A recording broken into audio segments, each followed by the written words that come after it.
வார்த்தைகளுக்கு நன்றி. இந்த வார்த்தை மூலமாக எங்களோடு பேச போகிற உம்முடைய விலையேற பெற்ற கிருபைக்கு நன்றி ஆண்டவரே.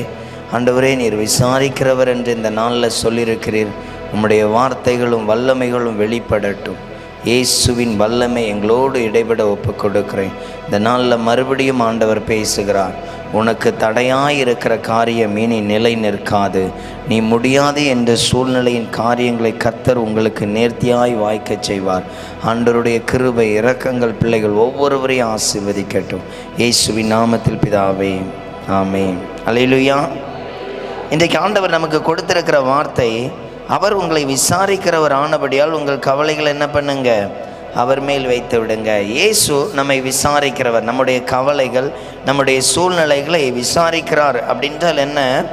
அந்த கவலையின் பிரச்சனைகளை மாற்றுகிறவர். அதான் விசாரிப்பு. இப்போ ஒரு இடத்துல போய் நம்ம ஒரு ஆளை பற்றி தெரிஞ்சுக்கிறோம், இல்லை ஒரு ஆளை போய் விசாரிக்கிறோம் அப்படின்னா என்னது? அந்த நபருக்கு விசாரிக்கும் பொழுது என்ன தேவையோ அதை செய்து கொடுக்கிறது தான் என்னது? விசாரிப்பு. ஒன்று. அடுத்தது அங்கே சொல்லப்பட்டிருக்கு, உங்கள் கவலைகள் எல்லாம் என்ன பண்ணுங்க, அவர் மேல் வைத்து விடுங்க. உங்கள் கவலைகளை அவர் மேலே என்ன பண்ணுங்க, வைத்து விடுங்க. இயேசுவுக்கு மேலே நம்முடைய கவலைகள், நம்ம வாழ்க்கையில் காணப்படுகிற பிரச்சனைகள் இயேசுகிட்ட சொல்லுகிற, இல்லை இயேசுகிட்ட அந்த பிரச்சனைகளை நாம் வைக்கிற அனுபவங்கள் அடிக்கடி இருக்கணும். நம்மள நிறைய பேருக்கு என்ன இருக்கும் அப்படின்னா, ஜோவனும் ஜெபத்தை பின்தொடர்வோம், ஆண்டவர் எனக்கு இந்த ஜெபத்துக்கு கேட்டிருக்கிறாரா, இதுக்கு பதில் தருவாராங்கிற நிச்சயமும் அந்த பதில் எப்படி வருங்கிறத என்ன பண்ணுறதில்ல, நாம் அறிந்து கொள்கிறதே இல்லை. அதனாலேயே சில வேளைகள் என்ன நடக்கும் அப்படின்னா, அந்த கவலையின் துக்கமும் நம்மை விட்டு ஓயாது இருக்கும். நம்மளை விட்டு என்ன பண்ணாது, ஓயாது இருக்கும். அப்போ கவனிக்கணும், நம்ம வாழ்க்கையில் இயேசு நம்மளை விசாரிக்கிறார் என்றால் அந்த பிரச்சனையை மாற்றி போடக்கூடிய சூழ்நிலையை நம்மோடு பகிர்ந்து கொள்வார். ஒன்று. அடுத்தது, அந்த பிரச்சனை மாறும் பொழுது என்ன நன்மை எனக்கு நடக்க போகுதுங்கிறத எனக்கு என்ன பண்ணுவார், தெளிவுபடுத்துவார். இது ரெண்டு எனக்கு தெளிவுபடுத்தி தான் என்ன பண்ணுவார், செய்வார். நீங்கள் பைபிளில் பார்த்தீங்கன்னா, யோசுவா யுத்தத்துக்கு போகும் பொழுது அவர் ஜெபம் பண்ணுவார். என்னென்ன மாதிரிலாம் அந்த யோர்தானை கடக்கணுங்கிறத அதை கடக்கிறதுக்கு முன்னாடி என்ன பண்ணுவார், ஒரு காரியமாக சொல்லுவார். அதன் பின்பு அதே போல் அவங்க என்ன பண்ணுவாங்க, கடந்து போவாங்க. அப்போ அந்த இடத்துல கவனித்து பாருங்கள், அற்புதம் நடப்பதற்கு முன்பாகவே அற்புதத்தை குறித்து தெளிவாக இயேசு என்ன பண்ணுகிறார், பேசுகிறார். தெளிவாக என்ன பண்ணுகிறார், பேசுகிறார். அப்போ உங்கள் வாழ்க்கையில அப்படி தான் சில சூழ்நிலைகளில் நாம் ஜெபித்து விட்டு கடந்து போகிறவர்களாக இருக்கக்கூடாது, பதில் கேட்டு கடந்து போகிறவர்களாக இருக்கணும். நீங்கள் ஜெபம் பண்ண ஆரம்பித்த உடனே அந்த இடத்துல யார் வந்திருக்கிறாருன்னு தெரியணும், இயேசு வந்திருக்கிறார். நான் ஜெபம் பண்ணுற இடத்துல இயேசு வந்திருக்கிறாரு, நான் என்ன பேசுகிறேங்கிறத கவனிக்கிறாரு. அதெல்லாத்தையும் ஒரு மனிதன் சரி செய்யும் பொழுது, இல்லை சரியாக அறிக்கையிடும் பொழுது, அவன் ஒரு பெரிய நன்மைகளை என்ன பண்ணுறான், சுதந்திரிக்கிறான். ஒருவேளை அவன் ஜெபிச்சுட்டு ஏதோ ஒரு மூன்றாவது ஒரு நபரை போல் கடந்து போனால் அவன் வாழ்க்கையில் அந்த அற்புதத்தை என்ன பண்ண முடியாது. என்ன பைபிளில் சொல்லப்பட்டிருக்கும், ஆகாருடைய பிள்ளையின் சத்தத்தை தேவன் என்ன பண்ணாராம், கேட்டார். அப்படின்னா பிள்ளையும் சத்தம் போட்டு கிடக்கு, இவளும் அழுது கொண்டு இருக்கிறாள். பிள்ளையின் சத்தத்தை கேட்டார் என்றால் அந்த இடத்துல நல்லா கவனிக்கணும், ஆகாருக்கு செத்து போகிறது என்னால் பார்க்க முடியாதுன்னு சொல்லி போய் அழுறா. அப்போ பிள்ளை என்ன சத்தம் போட்டிருக்கணும், என்ன சத்தம் கொடுத்துருக்கணும். அப்போ நல்லா கவனிக்கணும், பிள்ளை ஆபிரகாம்கிட்ட வளர்ந்தது. அது வரைக்கும் யார்கிட்ட வளர்ந்தது, ஆபிரகாம்கிட்ட. ஆபிரகாம் எப்படி தொழுது கொண்டான்கிற முறைமைப்படி கட்டாயம் என்ன பண்ணியிருக்கணும், தெரிந்திருக்கணும். அவன் அந்த காரியத்தை கட்டாயம் சொல்லி கொடுத்துருக்கணும். அப்போ நல்லா கவனிக்கணும், அந்த இடத்துல பிள்ளையின் சத்தம் தேவன் கேட்டார் என்றால் பிள்ளை தேவனை நோக்கி கட்டாயம் என்ன பண்ணியிருக்கணும், கூப்பிட்டுருக்கணும். அப்போ நல்லா கவனிங்க, நம்முடைய வாழ்க்கையிலே நாம் ஜெப பகுதி இயேசுவை கூப்பிடுகிறதா இருக்கணும், அவர் பதில் கொடுக்கத்தக்கதாக இருக்கணும். அன்னைக்கு தூதர்கள் கொடுத்தாங்க, இன்னைக்கு நமக்கு ஏன் தூதர்கள் கொடுக்கலன்னா, அன்னைக்கு பைபிள் என்ன பண்ணியிருந்து கொடுக்கப்படலை, அப்படி ஒரு சட்ட புத்தகம் கிடையாது. அதனால் அவங்களுக்கு அந்தந்த இடத்துல என்ன பண்ணாங்க, தேவ தூதர்கள் இறங்கினாங்க. சில இடங்களில் தீர்க்கதரிசிகளை முற்றி பேசினாங்க. சில இடத்துல சத்தம் மட்டும் வரும், சத்தம் மட்டும் வரும். அதெல்லாம் அப்படி படிக்கும் பொழுது கற்பனை பண்ணி பார்க்கணும். ஆதியாகமத்தில் அவன் கூடாரத்துக்குள்ளே இருந்துட்டு தான் அவன் ஜெபம் பண்ணுவான். அதை நல்லா கவனிக்கணும், ஜெபம் பண்ணுங்க. அது ஒரு நைட்டு டைமில் அவர் ஜெபம் பண்ணுறாரு. ஜெபம் பண்ணும் பொழுது சொல்லுவார், இன்னாரு எனக்கு பிள்ளை இல்லை, இந்த மாதிரி பிள்ளை இருக்குது, நான் எடுத்துக்கலாமா அப்படிங்கும் பொழுது அந்த கூடாரத்துக்குள்ளே சத்தம் வருது. எப்படி வருது, நீ முதல்ல வெளியே என்ன பண்ணு, இந்த நட்சத்திரத்தை பாரு அப்படின்னா என்ன அர்த்தம், சத்தம் மட்டும் ஜெபத்தில் கேட்கிற ஒரு அனுபவம். அப்போ புரிஞ்சிச்சா? இன்றைக்கி நமக்கு வசனம் மூலமாக கொடுக்கறது போல் அன்றைக்கி அந்த சத்தம், அது ஒரு நைட் டைமு. ஏன்னா அவர் சொல்லுவார், வந்து நட்சத்திரத்தை என்ன பண்ணு, எண்ணிப்பார், ஒரு நாள் என்ன கொடுமா அப்படின்னா அது ஒரு நைட் டைம். அப்போ நம்ம நைட் எப்படி ஜெபம் பண்ணுமோ அப்படி தான் அந்த இடத்துல என்ன உண்டாகுது, சத்தம் உண்டாகுது. அங்கே சத்தத்திற்கு பவுல் வாழ்ந்த காலத்தில் கூட சில இடங்களில் ஆண்டவர் பிரத்யேகமாக பவுல்கிட்ட என்ன பண்ணியிருப்பார், கப்பலில் சொல்லியிருப்பார், அந்த கப்பல் சேதமாகும். அப்போ சொல்லுவார், இதில் ஒன்றும் என்ன பண்ணாது, நடக்காது, போ, நான் உனக்கு என்ன பண்ணுவேன். சில இடத்துல சொல்லுவார், இங்கு எனக்கு என்ன உண்டு, ஆட்கள் உண்டு, தைரியம் என்ன பண்ணு. அப்போ அங்கே என்ன கிடச்சிருக்கு, சத்தம் கேட்கப்பட்டிருக்கு. அப்போ நம்ம ஜெபத்தில் ஒன்று வேத வசனம் மூலமாய் பதில், இல்லை என்றால் ஆண்டவர் கேட்கிற சத்தம், இல்லை என்றால் பிரத்யேகமாக, இல்லை ஒரு பாடல் மூலமாக, இப்படியெல்லாம் வார்த்தை வருதா? வரலை அப்படின்னா உங்கள் ஜெபம் இயேசுகிட்ட போகிற அளவுக்கு இல்லை. நீங்கள் காத்திருக்கிற நேரங்கள் எப்படி இருக்குது, குறைவாக இருக்குது. அதான் கவலைகளை விசாரிக்கிறார், அவர் மேலே என்ன பண்ணுங்க, வைத்து விடுங்க. அப்போ மாற்றம் வர்ற வரைக்கும் நான் ஜெபம் பண்ணுறவனா என்ன பண்ணணும், காணப்படணும். அப்படி காணப்படலைன்னா எனக்கு பரிபூர்ண பதில் என்ன பண்ணாது, வருவதில்லை. பரிபூர்ண பதில் என்ன பண்ணுறதில்ல, வர்றதில்லை. இதைத்தான் அங்கே வசனம் ஆண்டவர் அழகாக சொல்லியிருக்கிறாரு, நான் உன்னை என்ன பண்ணுறேன், விசாரிக்கிறேன். அப்போ கவலை எவ்வளோ பெருசாக இருக்குது, கவலை எங்கெல்லாம் இருக்குது, கவலை எந்த கவலை நம்மளை ரொம்ப மன உடைய பண்ணுது. கவலையில் சில கவலையை நம்மளால் என்ன பண்ண முடியாது, தாங்கவே முடியாது. அந்த கவலை, அந்த பிரச்சனை வர்றதுக்கு முன்னோட்டியே நமக்கு தெரியும் இப்படி ஒரு பிரச்சனை வரப்போகுதுன்னு. எப்படி நம்ம பாரப்படுவோன்னா, சிலர் அந்த மாதிரி ரொம்ப கவலை வரும்போது சொல்லுவாங்க, என்ன ஆண்டவரே, போதும் ஆண்டவரே, என்ன பண்ணும், எடுத்துக்கொள்ளும், இதுக்கு மேலே என்ன பண்ண முடியாது, சமாளிக்க முடியாது. நல்லா கவனிக்கணும், ஒரு ஜெபம் பண்ணுற ஆள்கிட்ட இப்படிப்பட்ட வார்த்தைகள் கூட வரக்கூடாது. இப்படிப்பட்ட வார்த்தைகள் கூட என்ன பண்ணக்கூடாது, வரக்கூடாது. எலியாவின் ஜெபத்தில் சொன்ன ஒரு வார்த்தை தான், போதும் கர்த்தாவே என்ன பண்ணும், எடுத்துக்கொள்ளும். அப்போ அதுக்கப்புறம் எலியா ஏதாவது ஒரு பெரிய அற்புதங்களெல்லாம் போய் செஞ்சாருன்னா கிடையாது. அதுக்கப்புறம் முடிவு ஊழியத்தை குறித்து ஆண்டவர் பேசுவார், இன்னார் அபிஷேகம் பண்ணு, இன்னார் அபிஷேகம் பண்ணு. ஊழியங்களில் நிறைய வித்தியாசம் இருக்குது. அந்த ஊழியத்துக்கு பேர் முடிவு ஊழியம், உன்னுடைய ஃபைனல் டேக்குரிய ஊழியம்னு வச்சுடுங்களேன். அதாவது முடிவு ஊழியம். நம்ம வாழ்க்கையிலையும் இப்படியெல்லாம் ஏடாகூடம் பேசும்பொழுது தான் முடிவு அங்கே வருது. அப்போ அதனால தான் நாம் முடிவு வரத்தக்கதான வார்த்தைகளை பேசவே கூடாது. நம்முடைய வார்த்தை எப்படி இருக்கணும் அப்படின்னா, இயேசு என்னை இன்னும் கொண்டு போகக்கூடிய. அதனால தான் மோசே முடிவு ஊழியமாக எதுவுமே பேசியிருக்க மாட்டார். அவர் ஒரு குறிப்பிட்ட காரியங்களில் ஆண்டவர் காமிப்பார், பார் அந்த இடத்த பாரு, பார்த்துட்டு என்ன பண்ணு, ஓகே இங்கே உன் டேட் என்ன பண்ணுது, முடியுது. அப்போ அதில் நல்லா கவனிக்கணும். அவர் ஒரு வெப்பராளப்பட்டுறாரு. ஆனால் அந்த ஒவ்வொரு காட்சியிலையும் நீங்கள் பார்த்தீங்கன்னா அவருக்கு முடிவு ஊழியங்கிறது கானானுக்குள்ளே போகிறது தான் முடிவு ஊழியம். ஆனால் எலியாவுக்கு முடிவு ஊழியம் எங்கேன்னு இருக்காது. ஏன்னா ஒரு பயங்கரமான ஸ்பீடாக வல்லமையாக ஊழியம் செய்யக்கூடிய ஒரு தேவ பாத்திரம். அந்த பாத்திரத்துக்கு அந்த முடிவு ஊழியம் வந்தது காரணமே அதுதான். என்ன ஆயிற்று? அதே போல் யோனா தீர்க்கதரிசியை பார்த்தீங்கன்னா அந்த அதிகாரம் முடியும் பொழுது ரொம்ப எரிச்சலோடு அந்த அதிகாரம் முடியும், அந்த புத்தகமும் முடியும். இப்போ இதில் வந்திருக்கிற நீங்கள் ஒரு ஜெபத்துக்கோ ஒரு நாள் முடியும் பொழுதோ அப்படி வெறுப்பாவோ கவலையாவோ துக்கமாவோ முடிஞ்சால் நீங்கள் சரியாக ஜெபம் பண்ணவே இல்லை. புரிஞ்சா? ஒரு ஆளுடைய முடிவில் அந்த ஜெபம் சரியாக போகலைன்னா என்ன உண்டாகலை. இன்னும் பார்த்தீங்கன்னா எசேக்கியா ராஜாவை தெரியும், அவருக்கு வியாதி இருக்கும், வியாதியிலேருந்து விடுதலை பெறுவார். அப்போ ஏசாயா வந்து கேட்பார், நீ என்ன உனக்கு காட்டின, காண்பிக்காதது ஒன்றுமே இல்லைங்க, எல்லாத்தையும் காமிச்சிட்டேன், அப்போ இனி இது ஒன்றுமே இருக்காது. அங்கே அவன் முடிவு ஊழியத்தை சொல்லுவான். ஏசாயா சொல்ல மாட்டார், அவனே சொல்லுவான், என் காலத்துலேயாவது என்ன பண்ணட்டும், இந்த சமாதானம் இருக்கட்டும் அப்படின்னு அர்த்தம். சமாதானத்துக்கு முடிவு அங்கே என்ன பண்ணுறான், அறிக்கை இட்டுட்டு போகிறோம். அப்போது ஒரு லைஃப்பில் முடிவான வார்த்தைகள். அப்போ நீங்கள் கவனிக்கணும், உங்கள் வீட்டுக்குள்ளே எவ்வளோ அப்படிப்பட்ட வார்த்தைகளை பேசுகிறீங்க, முடிவான வார்த்தைகள் அப்படின்னு என்னது.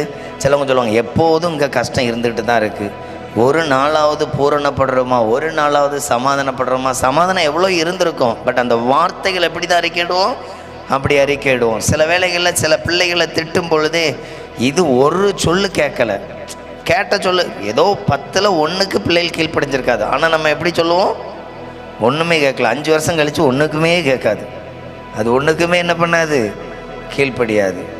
ஒரு இடத்துல ஒரு பையன் எப்படி சொன்னான், எங்கள் அம்மா இருக்கல்ல அவள் கோம்பை, அவள் அப்படி தான் ஏதாவது புழுப்புள்னே சொல்லிகிட்டு இருப்பாள். எங்கே இதை ஆரம்பிச்சிருக்கோம், எங்கேயோ ஒரு இடத்துல என்ன சொல்லியிருப்பவ, இவன் பைத்தியம் மாதிரி ஒன்றுமே கீழ்ப்படிய மாட்டான். அப்போ அந்த வார்த்தை என்ன பண்ணுது. அதனால தான் நம் பேசுகிற வார்த்தைகள் கூட பிளஸ்ஸிங்காக இருக்கணும், பேசுகிற வார்த்தை கூட மென்மையாக இருக்கணும்.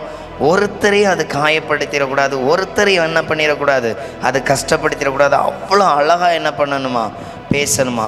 இயேசு பேசின நிறைய இடங்களில் பார்த்திங்கன்னா அது கேட்குறவனுக்கு அப்போவுமே விடுதலை கிடச்சிரும். காரணம் என்ன, அந்த வார்த்தை அவ்வளோ அழகாக வரும். அதில் ஒருத்திய பாவத்திலேருந்து பிடிச்சிட்டு வந்து விட்டுருக்கோம். எல்லோரும் சொல்லுவாங்க, இப்போவுமே என்ன பண்ணிடணும், கொன்று போட்டுடணும். மோசையுடைய நியாயப்பிரமாணம் நாங்கள் ரொம்ப தெளிவாக பிடிச்சிட்டு வந்திருக்கோம், இதில் எந்த இதுவும் இல்லை. ஏன்னா இவ்வளோ பேர் நாங்கள் என்னவா இருக்கிறோம், சாட்சியாக இருக்கோம். ரைட். உங்களில் ஒருவன் குற்றம் செய்யாதவன் என்ன பண்ணுங்க, இதை கேட்ட உடனே என்ன பண்ணுவாங்க தெரியுமா, எல்லாரும் போயிடுவாங்க, அந்த இடத்த விட்டே போயிடுவாங்க. அப்போ அதுக்கு ரீசன், அந்த வார்த்தை அந்த சகோதரியை விடுவிக்கத்தக்கதாக வெளிப்படுது. அதாவது மரண தண்டனையை மாற்றினது, அவமானத்தை மாற்றினது, அவளுடைய நிந்தையை எடுத்து போட்டது. யாரெல்லாம் நான் பர்ஃபெக்ட் பாவின்னு சொல்லி கை நீட்டினதோ எவ்வளோ பிளஸ்ஸிங் பாருங்கள். வெறும் ஏதோ கல்லை போட்டுட்டு போனது மட்டும் இல்லை, குற்றப்படுத்தினவனே தலை குனிஞ்சான். குற்றப்படுத்தினவனை என்ன பண்ணான், தலை குனிஞ்சான். குற்றப்படுத்தினவனே நானும் பாவிதான்ட்டு என்ன பண்ணுறான், அந்த இடத்த விட்டு ஓடுறான். புரியுதா உங்களுக்கு? இயேசு ஒரு இடத்துல ஒரு மனிதனை காப்பாற்றவும் விடுவிக்கவும் அவர் செய்கிற பிளஸ்ஸிங். இன்றைக்கி நம்மளில் எத்தனை பேர் இயேசுக்கு இப்படியெல்லாம் வல்லமோன்னு நினைக்கிறோம்.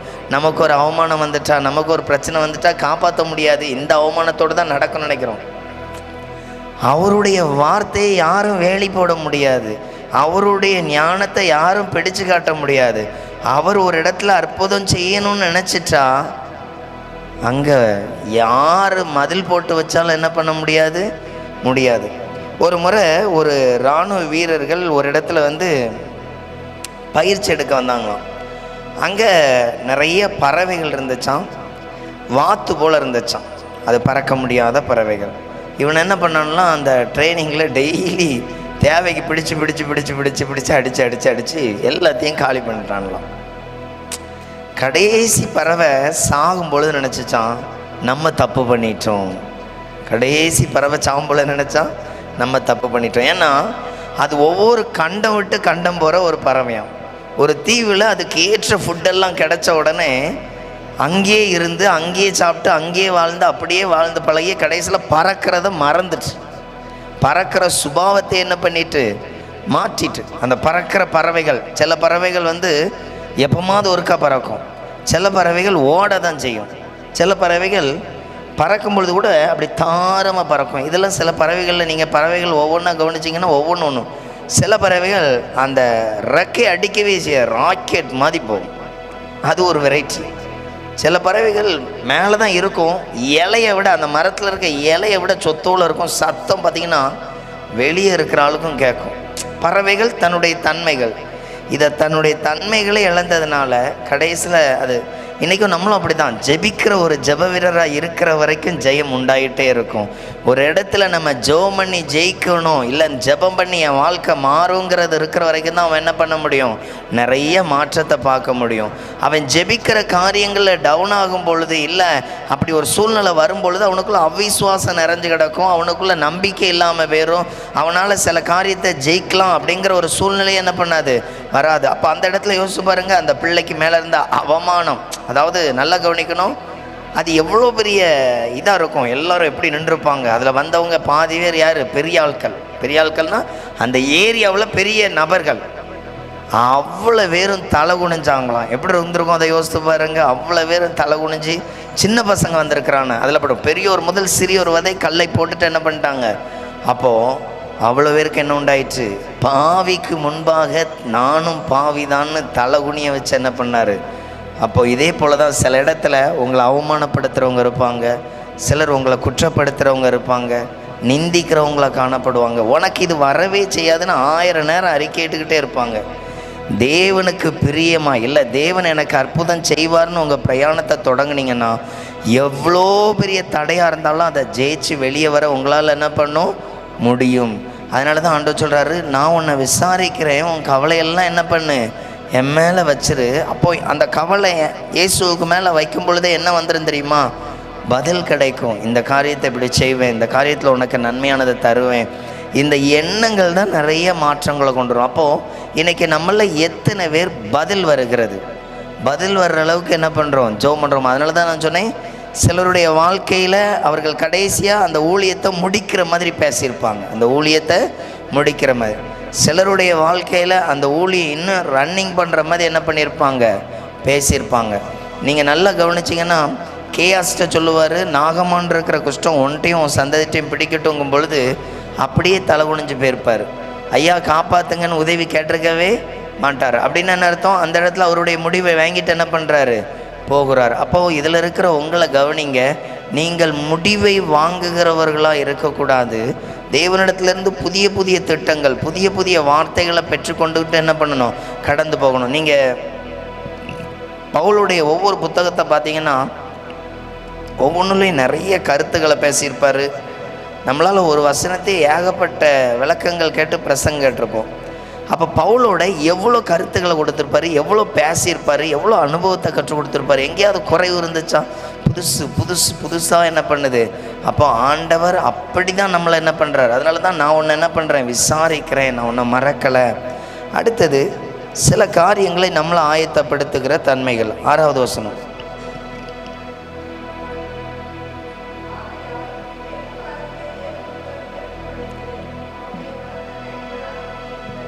அடுத்தது அங்கே சொல்லப்பட்டிருக்கு, ஆகையால் ஏற்ற காலத்தில் தேவன் உங்களை உயர்த்தும்படி என்ன பண்ணுங்க, பலத்த கைக்குள்ளே அடங்கிருங்க. அடுத்தது பார்த்திங்கன்னா, தேவ வார்த்தைக்குள்ளே அடங்கியிருக்கிற ஒரு அனுபவம். அந்த வசனம் என்ன சொல்லுது, வசனம் என்ன நமக்கு கைட் பண்ணுது, இதை என்ன பண்ணணுமா, கேட்டுட்டு அதுக்குள்ளே இருக்கிற ஒரு அனுபவத்தில் இருக்கணுமா. இந்த அனுபவம் எதை கொடுக்கும் அப்படின்னா, அவனுக்கு நிறைய பொறுமையை கற்றுக் கொடுக்கும். அவன் நிறைய சூழ்நிலைகளை தாண்டி போகிற பலத்தை கொடுக்கும். இதுதான் ஒரு மனிதன், அதாவது தேவன் உயர்த்த போகிறார், இது வாக்கு தத்துவம். அதை பெற்றுக்கொள்ளத்தக்க நீ என்ன பண்ணணும், அடங்கி இருக்கணும். அதனால தான் கடந்த நாட்களில் ஒரு ரன்னிங் ரேஸ் ஓடுகிற ஒரு கோச்சருடைய வார்த்தைகளை கவனித்தேன். அதில் அவங்க சொல்லியிருந்து, நீ ஒரு வெற்றி பெறறதுக்கு என்ன பண்ணு, உன்னை ரொம்ப தாழ்த்திக்க. அந்த வெற்றி பெற்று அதில் ஒரு பெரிய சாதனை படைத்த பிறகு இதுக்கு முன்னால் எவ்வளோ தாழ்த்தினியோ அதை விட இன்னும் தாழ்த்திக்க. அப்போ ஏன் அப்படி ஒரு காரியத்தை அங்கே சொல்லப்பட்டிருக்கு அப்படின்னா, தாழ்மை மட்டும்தான் நீ விழாமல் போக. அதனால தான் ஆண்டவர் சொல்கிறார், தாழ்மை உள்ளவனுக்கோ தேவன் கிருபை அளிக்கிறார். அப்போ இன்றைக்கி நம்ம வாழ்க்கையில் சில சூழ்நிலையில் தாழ்மை கரெக்டாக கடைப்பிடிச்சு போகிறோமா. அடங்கிருத்தலுங்கிறக்கு அடையாளமே சில பகுதிகளில் உங்ககிட்ட காணப்படுகிற தாழ்மையான செயல், தாழ்மையான நடக்கை. இயேசு பாருங்கள், சில இடத்துல ரொம்ப இதாக திட்டுவாங்க, அவர் படபடபடன்னு பதில் கொடுக்க மாட்டார், நிதானமாக கொடுப்பார். ஒரு இடத்துல இயேசுகிட்ட பேச மாட்டாங்க. அதில் ஒருத்தி 18 வருஷமாக கூனியாக வந்திருப்பாங்க, நம்ம படிச்சிருப்போம். இயேசு விடுதலை கொடுத்துருவார். இப்போது அந்த அம்மாட்ட போய் சண்டை போடுவாங்க, உனக்கு சுகம் கிடைக்கிறதுக்கு வேறு நாளே கிடைக்கலையா, இந்த நாளில் தான் நீ சுகம் கிடைக்கணுமா அப்படின்னு சொன்ன உடனே அந்த அம்மா பதிலே பேசியிருக்காது. அந்த அம்மா என்ன பேசியிருக்காது, பதிலே பேசியிருக்காது. இயேசு பதில் கொடுப்பார். இயேசு என்ன பண்ணுவார், அழகாக பதில் கொடுப்பார். உங்ககிட்ட ஏதாவது ஒரு பிரச்சனைன்னு சொல்லி யாராவது வம்பிழுத்தா நீங்கள் பதில் கொடுப்பாரா, கர்த்தர் பார்த்துக்குவாருன்னு சொல்லிட்டு போவீங்களா? புரியுதா உங்களுக்கு? நம்மக்கிட்ட ஒரு பிரச்சனைன்னு சொல்லி ஒரு ஆள் பிரச்சனை இழுக்கும் பொழுது நாம் பதில் கொடுக்குறோமா, கர்த்தர் பார்த்துக்குவாருன்ட்டு போகிறோமா? நம்ம தான் பதில் கொடுக்குறோம், நம்ம தான் பஞ்சாயத்தில் இருக்கிறோம். இந்த பிரச்சனை இன்னும் பெருசாகிடும். அப்போ நல்லா கவனிங்க, அந்த இடத்துல அந்த அம்மா என்ன பண்ணியிருக்காது, பதிலே பேசியிருக்காது. ஒருவேளை அது அற்புதம் கிடைச்ச சந்தோஷத்தில் இன்னும் உற்சாகமாக என்ன பண்ணியிருக்கலாம், அந்த சந்தோஷத்தை வெளிப்படுத்தத்தக்கதாக பதில் கொடுத்துருக்கலாம். ஆண்டவரே பதில் கொடுத்தார், நீ என்னப்பா எனக்கு பஞ்சாயத்து பண்ணுற அப்படின்னு. ஆனால் ஆண்டவர் தான் அங்கே என்ன பண்ணார்.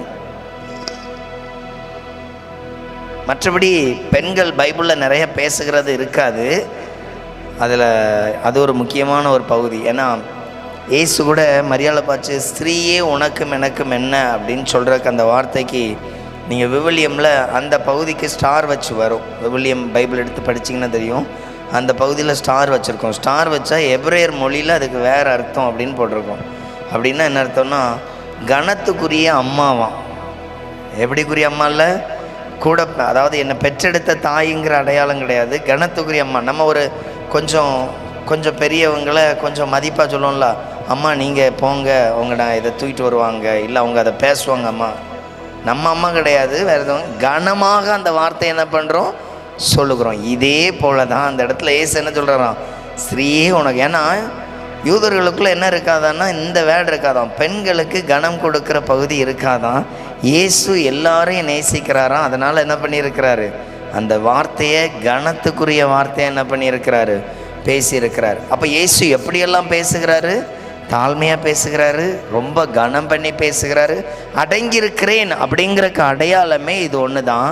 நம்ம பல இடங்களில் எப்படி இருக்கணும், அப்படி சாந்தமும் பொறுமையுமா இருக்கிற அனுபவம் நமக்கு நிறைய வெற்றியை தரும். கல்யாணம் முடியாத பிள்ளைகளுக்கும் கல்யாணம் முடிஞ்ச பெண்களுக்கும் ஒரு வித்தியாசம் இருக்கும். கல்யாணம் முடியாத பிள்ளைகள் டக்குன்னு கோவப்படுவாங்க, சில காரியத்தில் என்ன பண்ணுவாங்க, பொறுமை இருக்காது. கல்யாணம் முடிஞ்ச பிறகு என்ன வந்துடும், பொறுமை வந்துடும். அதுலேயும் குழந்தை பார்த்துட்டு அவங்களுக்கு ஹையாக பொறுமை வந்துடும். எப்படி பொறுமை வந்துடும், ஹையாக பொறுமை வந்துடும். ஏன் அப்படின்னா அவங்க அத்தராத்திரெலாம் முழிச்ச அனுபவம் வந்துடும். என்ன நீ சமாதானப்படுத்தினாலும் அந்த குழந்தை அழகிறத நிறுத்தவே செய்யாது. அதுக்கு மத்தியில் இது வீட்டை சுற்றி அங்கே இங்கே நடையெல்லாம் போட்டு அந்த இடத்துல கோவத்தை காட்ட முடியாது, அந்த இடத்துல எரிச்சலை காட்ட முடியாது. ஏன் கத்துற அப்படின்னு என்ன பண்ண முடியாது, எதுவுமே பேச முடியாது. அப்போ எவ்வளோ பொறுமை வந்துருச்சு. ஒரு கல்யாணம் கட்டி குழந்தை பெற்றாலே இவ்வளோ பொறுமை வருதுன்னா இயேசுவை ஏற்றுக்கொண்டால் எவ்வளோ பொறுமை வரணும். அல்லேலூயா. இயேசுவை ஏற்றுக்கொண்டால் எவ்வளோ பொறுமை வரணும். அப்போ நல்லா கவனித்து பாருங்கள், இதுக்கெல்லாம் பொறுமை வர்ற நமக்கு எதுக்கு பொறுமை வரல? சில வீட்டில் பெற்றோருக்கு உடல் நல்லா பாதிக்கப்படும், அதாவது வியாதியில் கஷ்டப்படுவாங்க. கஷ்டப்படும் பொழுது என்ன நடக்கும் அப்படின்னா, பிள்ளைகள் அன்றைக்கி ஸ்கூலுக்கோ காலேஜுக்கோ போக வேண்டியிருக்கும்.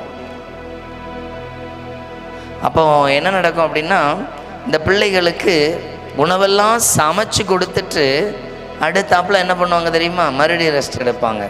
அப்போ அவ்வளோ பலகீனத்தில் மறுபடியும் எந்திரிச்சு வேலை செய்கிறதுக்கு ஒரு ரீசன் என்ன தெரியுமா, அன்பு.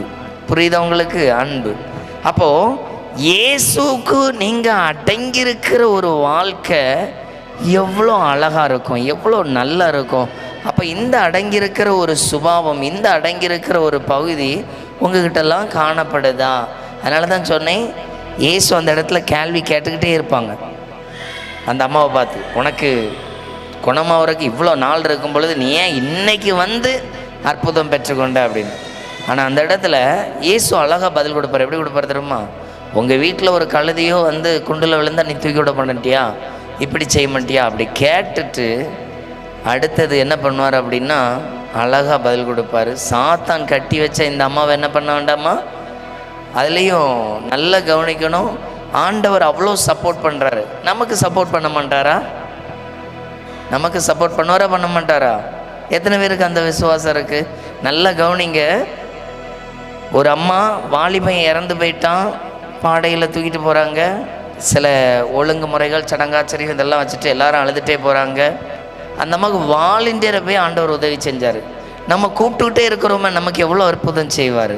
அப்போ நமக்கு அந்த மாதிரி நம்பிக்கைகள்னு என்ன பண்ணணும், அதிகரிக்கணும். ஏன்னா இயேசுவை போல நமக்கு ஒரு அற்புதம் செய்ய யாருமே இல்லை. இவங்க எல்லார்ட்டையும் போய் எனக்கு அது கொண்டா இது கொண்டா இப்படி அப்படி எதுவும் வாங்கினதாகவும் இல்லை, இலவசமாய் கொடுத்தார். அல்லேலூயா.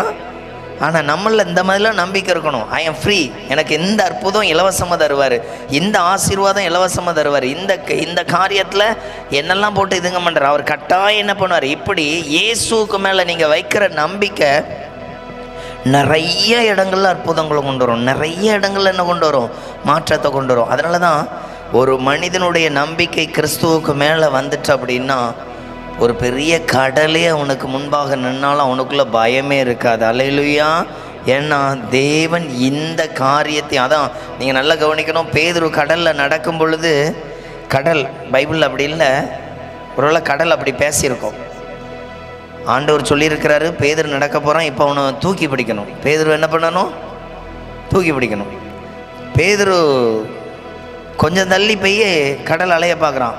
இப்போ விட்டுறலாம், இப்போ என்ன பண்ணிடலாம், விட்டுறலாம். இப்போ தண்ணிக்குள்ளே என்ன பண்ணுறான், மூழ்கிறான். அந்த வார்த்தையை நீங்கள் அந்த அந்த சம்பவத்தை கவனிச்சிங்களா? ஓஎஸ், நீ நடந்து வரலாம். அவன் கடல் மேலே என்ன பண்ணானா. அதே போல் தானியேலுடைய 3 நண்பர்கள் அவங்கள அந்த சிங்கக்கவியில் அந்த அக்னி சூளையில் போடும் பொழுது நெருப்பு சொல்லியிருக்கோம், இவங்க சிருஷ்டிகருக்கு ரொம்ப வேண்டப்பட்ட ஆட்கள், இவங்களை நம்ம என்ன பண்ணிடக்கூடாது, தொற்றவே கூடாது. அப்போது நல்ல கவனிங்க, நீங்கள் நல்ல ஒரு ஜெப வீரராக இருந்தீங்கன்னா ஆண்டவர் பிள்ளைகளை இருக்கிற உங்களுக்கு பிரச்சனை உங்களை கண்டு பயப்படும். அல்லேலூயா.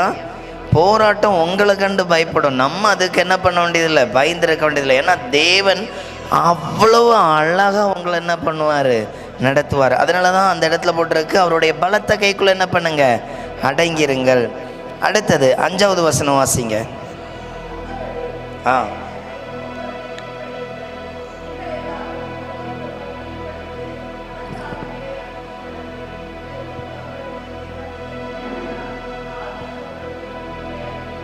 இந்த இடத்துல சொல்லப்பட்டிருக்கு பார்த்தீங்களா, அந்தபடி இளைஞரை மூப்பருக்கு கீழ்ப்படிங்கள், நீங்கள் எல்லோரும் ஒருவருக்கொருவர் கீழ்ப்படிந்து மனத்தாழ்மை. மனத்தாழ்மை அப்படிங்கிறது என்ன தெரியுமா, வெளி தோற்றம் அல்ல, மன ரீதியான ஒரு தாழ்மை. இந்த மன ரீதியான தாழ்மைங்கிறது இயேசுகிட்ட உள்ள ஒரு சுபாவம். இதை நம்ம ஆண்டவர்கிட்ட இருந்தால் பெற முடியுமே தவிர நம்ம ஜென்ம சுபாவத்தில் என்ன பண்ணாது, வராது. இதைத்தான் ஒருவன் நீண்ட நேரம் ஜெபம் பண்ணி ஆண்டவர்கிட்ட கேட்கும் பொழுது இந்த மனத்தாழ்மை, அன்பு, நல்ல கீழ்ப்படிதல், இதெல்லாம் அங்கேருந்து தான் பெற்றுக்கொள்கிறான். நிறைய வேளையில் என்ன பண்ணிக்கிறோம் தெரியுமா, ஆசீர்வாதம் மட்டும் அவரிடத்துலேருந்து நமக்கு கிடைக்கிறதில்ல, கேரக்டர், நல்ல குணங்கள், நல்ல குணங்களின் செயல்பாடு கூட ஆண்டவர்கிட்ட இருந்து என்ன பண்ணுது, வருது. அப்போது அதை கூட நம்ம கேட்டு சில வேளைகளில் பெறதில்லை. நம்ம வெறுமே என்ன தான் பெறுறோம், பிரச்சனை மாறிட்டா நல்லது, பிரச்சனை மாறிட்டா என்னது, என் கேரக்டர் மாறலன்னா அடுத்த நாளும் இன்னொரு பிரச்சனை என்ன பண்ணியிருப்பேன். ஒரு வீட்டில் பையன் பயங்கர அட்டகாசம், ஸ்கூலில் 2 டீச்சரை எதிர்த்து பேசிட்டான்னு கம்ப்ளைண்ட் கூப்பிட்டு வந்திருக்கிறவர். இப்போ டீச்சர் சொல்லுது இப்படியெல்லாம் அவன் பண்ணிட்டான் அப்படின்னு. இப்போ அப்பா அம்மா என்ன சொல்கிறான், ஐயா கொஞ்சம் மன்னிச்சிடுங்க, இனி நான் சொல்கிறேன், அனுப்பிவிட்டாச்சு. அடுத்த நாள் வர்ற வேனில் இருக்கிற ஆயாக்கிட்டையும் டிரைவர்கிட்டையும் சண்டை போடுறான். எப்படி இருக்கும்? அப்போ மன்னிப்பு கேட்க வேண்டியது அவசியம் அல்ல, இவன் மாற வேண்டியது அவசியம். நம்மளும் எப்படி இருக்கிறோம் அப்படின்னா, மாறாமலே ஐயோ நான் இந்த இடத்துல தவறு செய்து விட்டேன் ஆண்டவரே. நம்ம கேரக்டர் மாறும் பொழுது தாங்க சூழ்நிலை ரொம்ப அழகாக இருக்கும். கேரக்டரே மாறலைன்னா சூழ்நிலை எப்போதுமே எனக்குன்னா தான். நீங்கள் இப்படி கீழ்ப்படிங்க, தேவன் தாழ்மையுள்ளவனுக்கும் என்ன பண்ணுறாராம், கிருபை அளிக்கிறார். கிருபைன்னா அது எதை குறிக்க தெரியுமா, நீங்கள் சில இடங்களில் தகுதியே திறமையே இல்லை, அந்த ஆசீர்வாதத்தை என்னால் பெற முடியாதுன்னு நினைக்கிற அந்த காரியத்தை எல்லாம் ஆண்டவர் உங்களுக்கு என்ன பண்ணுவார், பெரிதாக ஆசீர்வதிப்பார். பெரிய நன்மைகளை என்ன பண்ணுவார், கட்டளையிடுவார். அப்போ நீங்கள் ஒவ்வொரு இடத்துல கவனித்து பார்க்கணும், எந்தெந்த இடத்துல எனக்கு ஆண்டவர் நன்மையானதை தருவார், எந்தெந்த இடத்துல நான் இன்னும், அதான் சொன்னேன், பெற்றோர் மன்னிப்பு கேட்டால் அன்னைக்கு மாற்றிடுவாங்க. பட் ஆனால் அடுத்தடுத்த மாற்றம் வரணும் அப்படின்னா பையன் என்ன பண்ணணும், சரியாக்கப்படணும். பையன் சரியாகலைன்னா பிரச்சனைக்கு ஒரு நாள் என்ன கிடையாது, வெடிவே கிடையாது. ஆனால் நம்ம என்ன பண்ணுறோம் தெரியுமா, நம்மளை மாற்றாமல் இந்த பிரச்சனையை எனக்கு என்ன பண்ணுங்க, மாற்றிட்டாங்க. ரைட், இன்னைக்கு பிரச்சனையை நாளைக்கு ஒரு பிரச்சனையை கொண்டு வந்து என்ன பண்ணுவோம், ஒன்றும் வேண்டாம். ஒரு ஆள் அதிகமாக செலவு பண்ணுறாரு, அவர் கொஞ்சம் கடன் ஆயிட்டு, பண நெருக்கடி. இப்போ ஜெபம் பண்ணுறார், ஆண்டவரே இந்த நெருக்கடி மாறட்டும், என்னை ஆசீர்வதியும். ரைட், ஓகே, ஆண்டவர் என்ன பண்ணுறாரு, மாற்றத்தை கொடுத்து ஆசீர்வதிக்கிறாரு. இப்போ அடுத்த மறுபடியும் என்ன உண்டாகுது, அதே பண நெருக்கடி, அதே இது. அப்போ காரணம், வெறும் நெருக்கம் மாறுறதுனால ஒரு பெரிய சமாதானம் உண்டாகாது. மாற்றம் எங்கேருந்து உண்டாகணும் அப்படின்னா தன்னிடத்தில் காணப்படுகிற குறைகள். அதனால தான் ஆண்டவர் சொல்கிறார், தாழ்மை உள்ளவனுக்கு நான் என்ன பண்ணுறேன், கிருபை அளிக்கிறேன். தாழ்மை உள்ளவனுக்கு. நம்ம வாழ்க்கையில் எப்போதுமே கவலை, போராட்டங்கிறது என்ன பண்ணணும் தெரியுமா, மழை, வெயில், சாயந்தரம், இரவு, இப்படி எல்லாம் வந்தது போல் வந்துக்கிட்டே இருக்கும். பட் இதுக்கு மத்தியில் இயேசு நமக்கு என்ன கட்டளையிடுவார் அப்படின்னா, அதெல்லாம் கடந்து போகிற ஒரு அனுபவத்தை என்ன பண்ணுவார், தருவார். அதெல்லாம் தாண்டி போகிற ஒரு சூழ்நிலை என்ன பண்ணுவார், கட்டளையிடுவார். அப்போது கவனித்து கொள்ளணும், இயேசு நல்லவராகவே என்ன பண்ணுறாரு, காணப்படுகிறார். அவர் ஒவ்வொரு நாளும் நமக்கு என்ன பண்ணுறாரு, அற்புதங்களை செய்கிறார். அப்போ நம்ம ஆண்டவருடைய அந்த ஒரு நன்மை செய்வார், நன்மையானதை தருவார். என்கிட்ட மாற வேண்டிய பகுதி கட்டாயம் என்ன பண்ணிடணும், மாறி ஆகணும். அப்படின்னா மறுபடியும் நான் என்ன பண்ணுறதில்ல, விழுறதில்லை. சிலருடைய வாழ்க்கையில் தொடர்ந்து ஒவ்வொரு பகுதியாக விழுந்து கொண்டு வர்றதுக்கு காரணம் என்ன அப்படின்னா சொல்லுவாங்க, சிலவங்க பிஸ்னஸ் பண்ணிட்டு இப்படி சொல்லுவாங்க, எதை கை வச்சாலும் என்ன வருது, நஷ்டம் வருது, டைம் சரியில்லை, டைம் சரியில்லை, நான் சரியில்லாதனால என்ன வருது, நஷ்டம் வருது. சிலர் பின்னிலைமைகளை யோசிக்காமலே என்ன பண்ணுவாங்க, இதை போட்டு அப்படி செஞ்சிடலாம், அப்படி சிலவங்க நிறைய கடனில் விழுந்திருப்பாங்க. கடந்த நாட்களில் ஒரு பிஸ்னஸ் பண்ணுற ஒரு சகோதரியை நான் அந்த வீட்டுக்கு சும்மா ஜோமன் ஒருத்தர் கூப்பிட்டு போனார். அப்போ அவங்க நாளைக்கு இன்னிடத்துல ஒரு பிஸ்னஸ் தொடங்குகிறோம், ஜோமனுங்க அப்படின்னாங்க. அப்போ ஜோமன்ட்டு சொன்னால் இந்த பிஸ்னஸ் இதுக்கு முன்னாடி எப்போ செஞ்சீங்க, ஏதாவது அனுபவம் இருக்கா? அதெல்லாம் ஒன்றும் கிடையாது. நாங்கள் முதல்ல சிம்பிளாக ஆரம்பித்து என்ன பண்ணுறோம், சிம்பிளாக செய்கிறக்கே 3 லட்ச ரூபா பட்ஜெட் போடணும். சிம்பிளாக செய்கிறக்கே எவ்வளோ பட்ஜெட் போடணும்? 3 லட்ச ரூபா. உங்களுக்கு எந்த அனுபவம் தெரியாமல் நீங்கள் போட்டிங்கன்னா என்ன ஆகும்? அதை குறித்து நான் உங்கள்கிட்ட கேட்டேன், இதை குறித்து என்ன அனுபவம் இருக்குது? ஒரு துளி கூட இல்லை. நான் அப்போ சில சொன்னேன் இப்படியெல்லாம் செய்யணும் அப்படின்னு.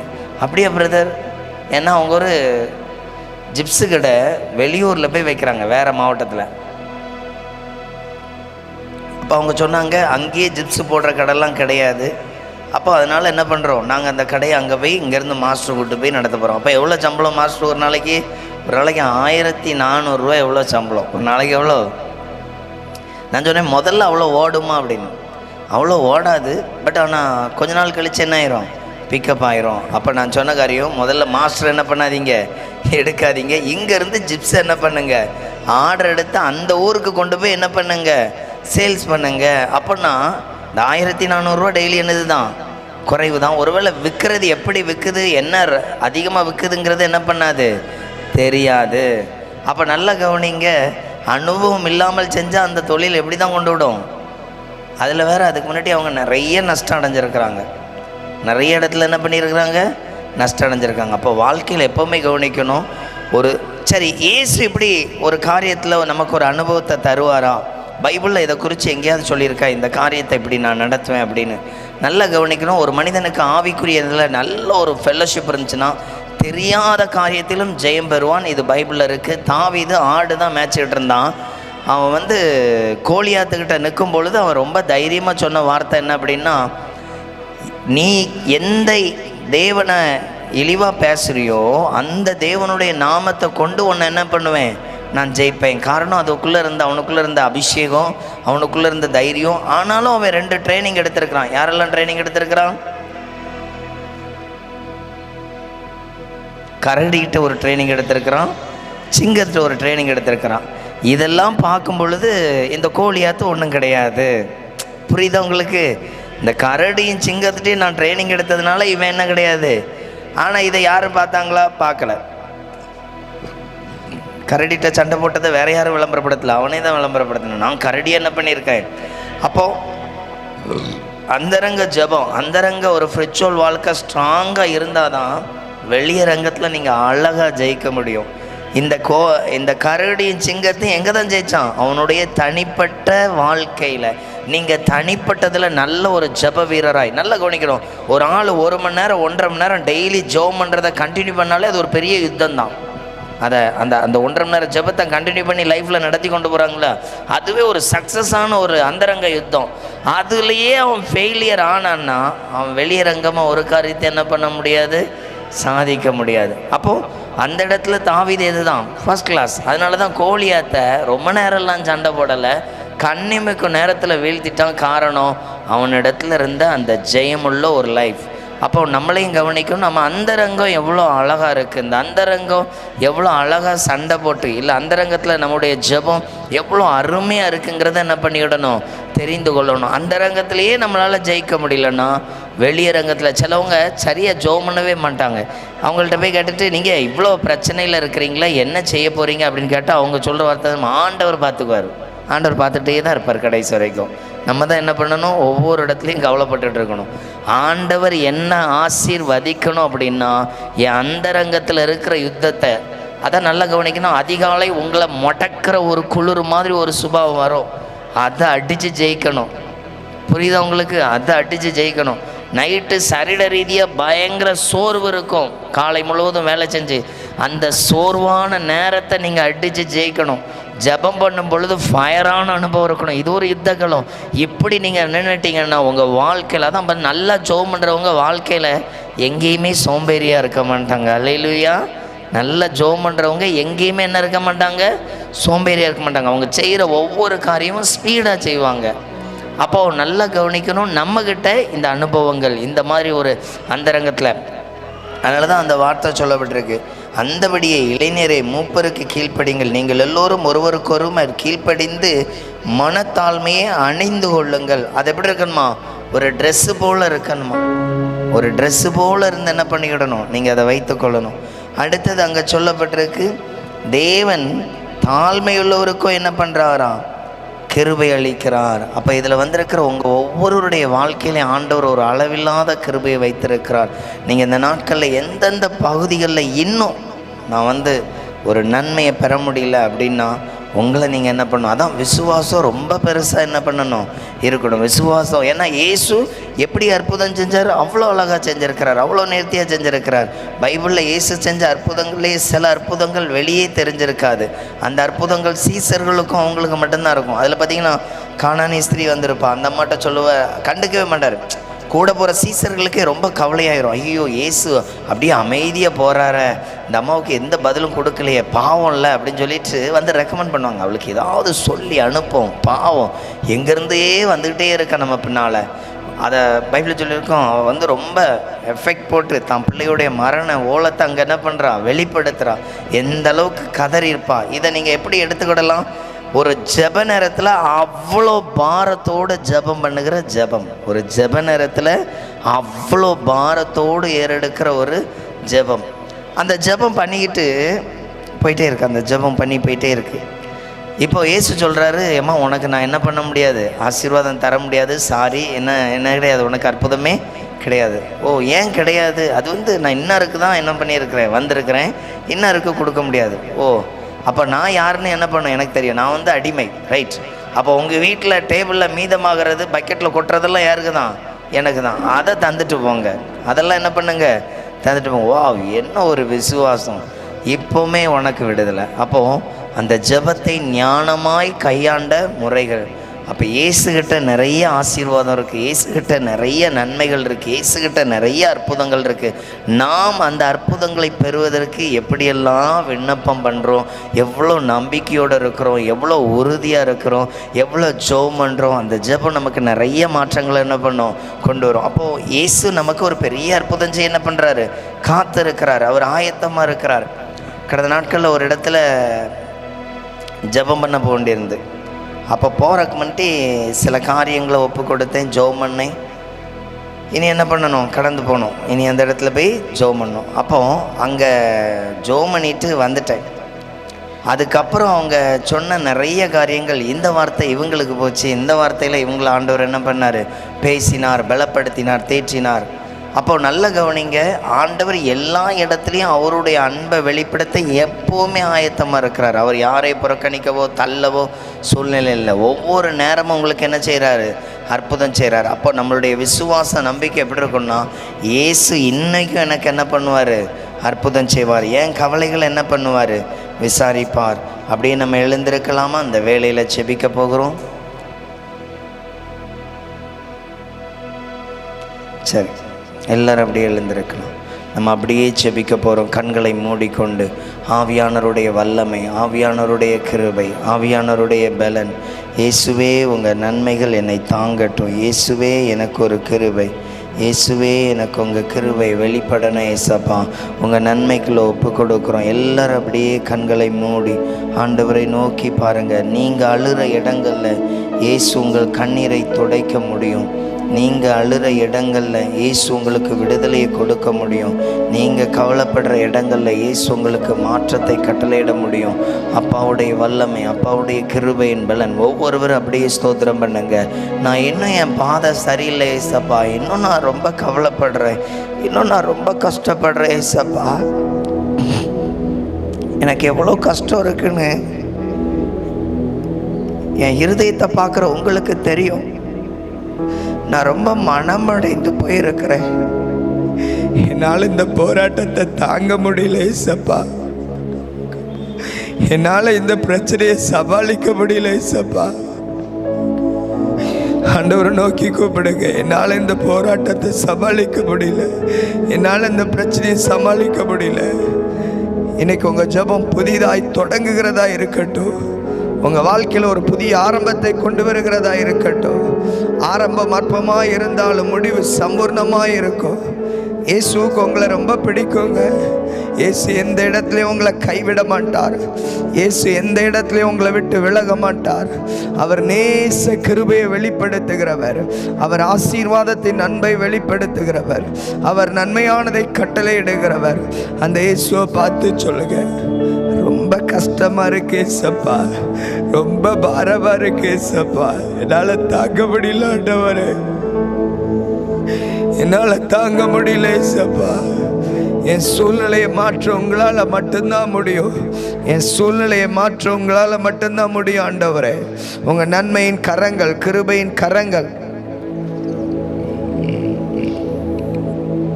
ஒவ்வொருவரும் அப்படியே ஸ்தோத்திரம் பண்ணுங்க.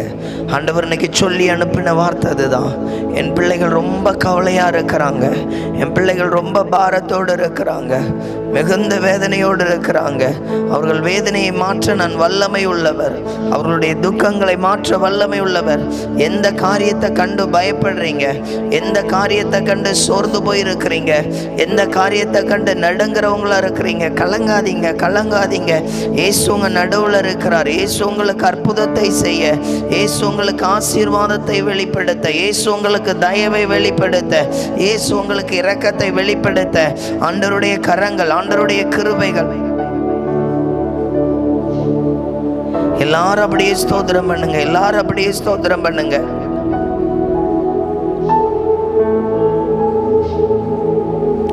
ஆண்டவர் இன்னைக்கு உங்கள்கிட்ட அதிகமாய் பேச போகிறார், அதிகமாய் பேச போகிறார்.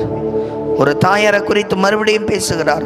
நீ விரும்பினது எதுவுமே நடந்ததில்லை, நீ விரும்பினது எதுவுமே நடந்ததில்லை. சில வேளையில் தோணுது, ஆண்டவரை எனக்கு மட்டும் இப்படிப்பட்ட ஒரு வாழ்க்கை, ஆண்டவரை எனக்கு மட்டும் இப்படிப்பட்ட ஒரு சோதனை, ஆண்டவரை எனக்கு மட்டும் இப்படிப்பட்ட வேதனை. எனக்கு உங்கள் நன்மையை வெளிப்படுத்துங்க, எனக்கு உங்கள் அற்புதங்களை வெளிப்படுத்துங்க, எனக்கு உங்கள் ஆசீர்வாதங்களை வெளிப்படுத்துங்க. ஆண்டவருடைய கிருபை வெளிப்படட்டும், ஆண்டவருடைய நன்மை வெளிப்படட்டும், ஆண்டவருடைய தயவு வெளிப்படட்டும். ஒவ்வொருவர் அந்த ராஜாவை நோக்கி ஸ்தோத்திரம் பண்ணி கேளுங்க. கண்ணீரை துடைக்க அவர் வல்லமை உள்ளவர். இன்னைக்கு உங்க அவமானத்தை மாற்ற வல்லமை உள்ளவர், உங்க வேதனையை மாற்ற வல்லமை உள்ளவர். ஒருவேளை சில வேளைகள் நமக்கு தெரியலாம், இவ்வளோ பெரிய பிரச்சனை இருக்குங்க, இவ்வளோ பெரிய போராட்டம் இருக்குங்க. இயேசுவுக்கு முன்பாக அந்த மகளை குற்றப்படுத்தினவர்களை குற்றவாளியாக்கி வெளியே அனுப்பினார். அவர்கள் தலை குனிந்த அந்த இடத்தை விட்டு போனாங்க. இன்னைக்கு உங்களை சிலர் அவமானப்படுத்துறவங்களா இருக்கலாம், கேள்வி கேட்டு வேதனைப்படுத்துறவங்களா இருக்கலாம். அவங்க வார்த்தையை உங்க இருதயத்துல காயப்படுத்துறது போல இருக்கும். அவங்க வார்த்தை பேசும் பொழுதே உங்களுக்கு ஓடி ஒழித்து கொள்ளணும்னு தோணும். அப்படிப்பட்ட சூழ்நிலையில ரொம்ப பாரத்தோடு இருக்கிறவங்க இயேசுவை பார்த்து சொல்லுங்க, என் மேல கிருபையை கட்டளையிடுங்க, என் மேல கிருபையை கட்டளையிடுங்க, என் மேல கிருபையை கட்டளையிடுங்க. அப்பாவுடைய நன்மைகள், அப்பாவுடைய கிருபைகள், இரக்கங்கள், வல்லமைகள் ஆண்டவரே புது பலனை வெளிப்படுத்தணும், ஆண்டவரே புதிய கிருபையை வெளிப்படுத்தணும், ஆண்டவரே இரக்கங்களை வெளிப்படுத்தணும். இந்த இடத்துல கொப்புகளெல்லாம் வெட்டி விடப்பட்டு காய்ந்த நிலையில் இருக்கிற ஒரு மரத்தை பார்க்கிறேன். ஆண்டவர் இது ஒரு குடும்பத்தை குறித்து பேசுகிறார். அது பக்கத்தில் ஒரு சகோதரி நின்று கொண்டு இருக்கிறீங்க. என் குடும்பத்தில் இந்த காரியம்லாம் எப்படி நடக்க போதோ, என்ன செய்ய போகிறோம், என் மகளுடைய வாழ்க்கையை குறித்து ஆண்டவர் சொல்லுகிறார், பயப்படாத, பயப்படாத. பட்ட மரத்தை தேவன் துளிர்விட பண்ணுகிற கர்த்தர். அவர் யாக்கோபின் தேவனாய் இருக்கிறார், அவர் இஸ்ரவேலின் சர்வ வல்லமையுள்ள தேவனாய் இருக்கிறார். உங்க சூழ்நிலைகள் அந்த மாற்றத்தை அவர் கட்டளையிட வல்லமை உள்ளவர். அவர் உங்களுக்கு நன்மைகளை வெளிப்படுத்துகிறவராய் இருக்கிறார். அவரை நோக்கி பார்த்து சொல்லுங்க, ஆண்டவரே எங்களுக்கு இறங்குங்கன்னு சொல்லுங்க. சேனைகளின் கர்த்தாவே எங்களுக்கு வெளிப்படுங்க, சேனைகளின் கர்த்தாவே எங்களுக்கு கிருபையை கட்டளையிடுங்க. வேதனை மாறட்டும், வேதனை மாறட்டும், வேதனை மாறட்டும், வேதனை மாறட்டும். அப்பாவுடைய கரங்களின் வேதனைகளை மாற்றி போடட்டும் ஆண்டவரே, அப்பாவுடைய கரங்களின் வேதனைகளை மாற்றி போடட்டும் ஆண்டவரே, அப்பாவுடைய கிருபையின் வேதனைகளை மாற்றி போடட்டும் ஆண்டவரே, அப்பாவுடைய கிருபையின் துக்கங்களை மாற்றி போடட்டும் ஆண்டவரே. அப்பாவுடைய பலன் எனக்கு புதிய ஆரம்பத்தை அற்புதத்தை செய்யட்டும் அப்பா. லிகா மௌ ஷனாரா தீனோ ஹத்தடந்தர கபா தடந்தர கபா. ஒரு தாயாருடைய 2 கையும் பிடித்திருக்கிற தூதரை பார்க்கிறேன். ஆண்டவர் சொல்லுகிறார், நீ பயப்படுகிற எந்த காரியமும் உனக்கு நேரிடுவதில்லை. நான் உன் கரத்தை பிடித்து நான் உனக்கு சொன்னதை செய்யும் அளவு உன்னை கைவிடுவதில்லை. மகிமையை பறித்து விட்டார்கள், நன்மையை பறித்து விட்டார்கள், என்னை வேதனைக்கு மேல வேதனைப்படுத்துறாங்க. அந்த இடத்துல நான் உனக்கு என் கிருபையை கட்டளையிடுவேன். அந்த இடத்துல என் கிருபையை கட்டளையிடுவேன். ஆண்டவரை பார்த்து சொல்லுங்க, என்ன பலப்படுத்தணும் ஏசப்பா. உங்க நாமம் உயரணும், இன்று மேன்மை அடையணும். பாடுவேன் பாடுவோம் அல்லேலூயா. உங்க நாமம் உயரணும், இன்று மேன்மை அடையணும்.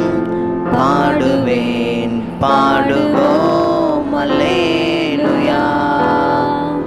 அல்லேலூயா அல்லேலூயா. எல்லாரும் சேர்ந்து சொல்லலாமா?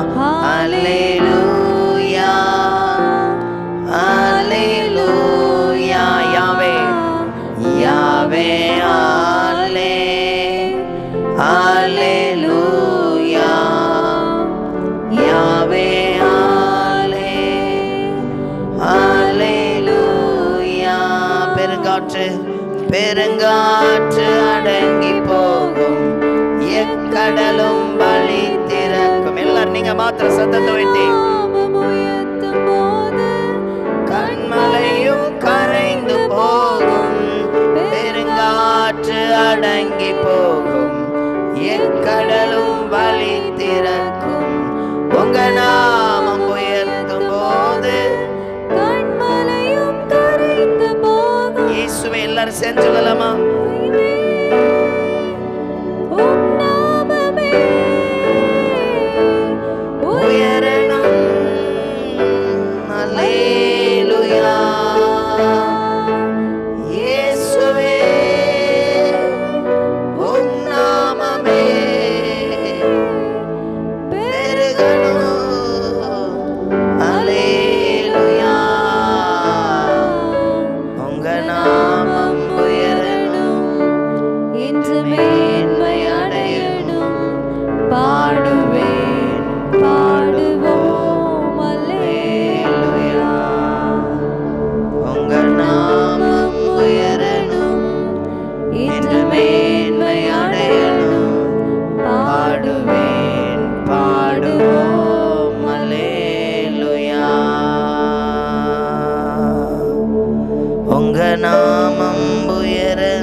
கேபிலும் சிங்கத்தின் கேபிலும் தீச்சூளை நடுவிலும் உங்க நாமம் உயர்த்தும் போது சேதங்கள் அணுகிடாது. சிங்கத்தின் கேபிலும் தீச்சூளை நடுவிலும் உங்க நாமம் உயர்த்தும் போது சேதங்கள் அணுகிடாது. இயேசுவே உம் நாமமே உயரணும். அல்லேலூயா. இயேசுவே உம் நாமமே உயரணும். அல்லேலூயா. உங்க நாமம் உயரணும், என்று மேன்மை அடையணும். பாடுவேன் பாடுவோம் அல்லேலூயா. உங்க நாமம் உயரணும், என்று மேன்மை அடையணும்.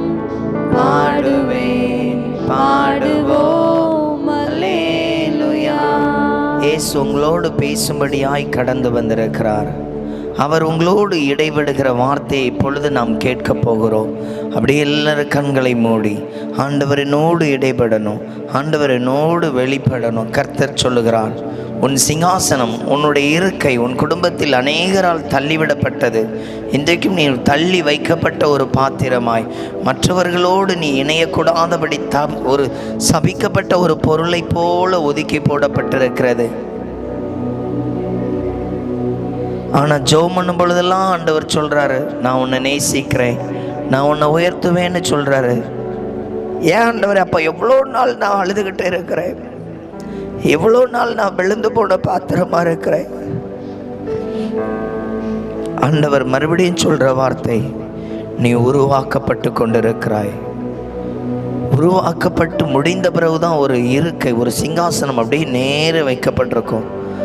அது உருவாக்கப்படும் பொழுது சில பகுதிகள் வலுவடைவதற்காக அதை மீண்டும் மீண்டும் தட்டி தட்டி புதுப்பிக்கப்படும். இன்றைக்கும் ஆண்டவர் உங்களை புதுப்பித்து கொண்டிருக்கிறார். இன்றைக்கும் உங்களை ஆண்டவர் பலப்படுத்தி கொண்டிருக்கிறார். சில காரியங்கள் உங்களுக்கு அப்படி தான் தோணும். சில காரியங்கள் உங்களுக்கு இன்னும் கண்ணீரோடு இருக்கிறது போல இருக்கும். சில காரியங்கள் இன்னும் வருத்தத்தை கொண்டு வர்றது போல இருக்கும். கலங்கிராதீங்க, சோர்ந்து போயிடாதீங்க, தவந்து போயிடாதீங்க. ஆண்டவர் ஒரு பெரிய மாற்றத்தை கொடுப்பார். ஆண்டவர் ஒரு பெரிய ஐக்கியத்தின் ஆசீர்வாதத்தை கொடுப்பார். ஆண்டவரே, உங்கள் கரங்களுக்குள்ள ஒப்பு கொடுக்கிறோம், வல்லமைக்குள்ள ஒப்பு கொடுக்கிறோம். ஆண்டவருடைய நன்மைகள், ஆண்டவருடைய கிருபைகள், இரக்கங்கள், வல்லமைகள் எல்லாரும் அப்படியே இயேசுவை நோக்கி பாருங்க. பரலோக தேவனுடைய அன்பை நோக்கி பாருங்க. அவர் இரட்சகர், அவர் இரட்சகர், அவர் இரட்சகர். அவர் உங்களுக்கு நன்மையானதை செய்கிற தேவன். அவர் அப்படியே உங்களுக்கு நன்மையானதை செய்கிற தேவன். இன்னும் துதிங்க, இன்னும் துதிங்க. இதுல சில தூதர்கள் கடந்து வந்திருக்கிற ஒரு காட்சியை பார்க்கிறேன். ஆண்டவர் சொல்லுகிறார், உனக்கு விரோதமாய் எழும்பியிருக்கிற ஆயுதங்கள் வாய்க்காதே போகும். உனக்கு விரோதமாய் எழும்பியிருக்கிற ஆயுதங்கள் வாய்க்காதே போகும். நான் இன்னும் உனக்கு ஒரு மேன்மையை வைத்திருக்கிறேன். கலங்கிறாத, சோர்ந்து போகாத. நீ பிடித்திருக்கிற இந்த பரிசுத்த ஓட்டத்தை தொடர்ந்து ஓடு, தொடர்ந்து ஓடு. நீ அநேகரால் அழைக்கப்பட்டிருக்கிற பாத்திரம், நீ ஸ்திரப்படக்கூடிய பாத்திரம், நீ நன்மையை அடையக்கூடிய பாத்திரம். கர்த்தர் உனக்கு மென்மேலும் அநேக நன்மைகளை கட்டளையிடத்தக்கதாக ஆண்டவர் உங்களுக்கு எல்லாவற்றிலும் அற்புதம் செய்ய வல்லமை உள்ளவர், எல்லாவற்றிலும் நன்மையை செய்ய வல்லமை உள்ளவர். ஆண்டவரே, உங்க கிருபையின் பலன், இரக்கத்தின் பலன், வல்லமையின் பலன் வெளிப்பட நாங்கள் ஒப்பு கொடுக்கிறோம். ஆண்டவரே, பிள்ளைகள் யாவர் மேலும் தேவ கிருபை கடந்து வருவதாக, தேவ மகிமை கடந்து வருவதாக. உங்க பிள்ளைகள் மேல ரத்தத்தை தெளிக்கிற ஆவியானவர் ஒரு 2 பேருக்கு பேசுகிற வார்த்தை, 2 பேருக்கு பேசுகிற வார்த்தை. உன் ஜெபம் கேட்கப்பட்டது, உன் ஜெபம் கேட்கப்பட்டது. ஆண்டவருக்கு நன்றி செலுத்துங்க, நன்றி செலுத்துங்க.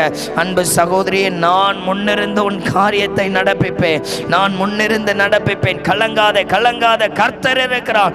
எல்லாவற்றுக்கும் மேலாக ஏற்றதும் நன்மையுமாய் அவர் நடப்பிப்பார். லீரா ஷமா தினக பௌது டந்த லக திடந்த ரக பத டந்த ரபௌ. இப்பொழுது நான் பார்க்கிறேன் ஒரு சால்வை, அழகாக மூடிக்கொள்கிற ஒரு சால்வை. சிலர் மேல அந்த சால்வை போடப்படுகிறது. ஆண்டவர் சொல்லுகிறார், நீ எவ்வளோ பெரிய ஆட்டாய் உன்னை தெரிந்து கொண்டிருக்கிற, இந்த சின்ன காரியத்தை கண்டு ஏன் பயப்படுகிறாய்?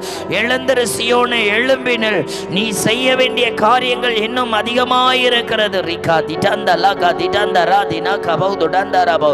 ஆண்டவரை நோக்கி கூப்பிடுங்க, ஆண்டவரை நோக்கி கூப்பிடுங்க. அவர் இந்த தடைகளை உடைத்தெறிவார். நீ இதோ தேவ சமூகத்துக்கு அருகிலே வந்திருக்கிறார்.